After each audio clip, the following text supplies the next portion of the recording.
A large bakery was experiencing downtime on their bun reversing conveyor from bearing failures 2 to 3 times per month, approximately 26 times a year. The bakery maintenance personnel were spending 2 hours to replace the bearings, with each failure at a cost of $30 per hour and $600 in lost production.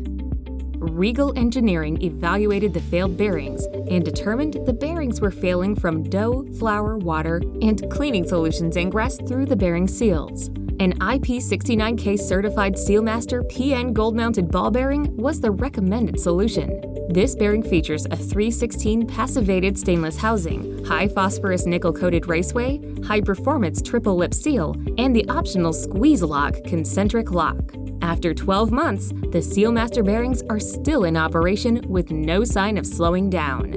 This change resulted in decreased downtime, decreased labor costs, and improved operating efficiency. The annual cost savings, based on the 2 hour of downtime per failure, $30 labor rate, and $600 per hour cost of lost production, is calculated to be nearly $33,000, not including the cost of the bearings. When the Sealmaster PN Gold solution is implemented in other areas of the plant, overall cost savings will exceed $100,000. For more information, please visit regalbeloit.com/PN-Gold.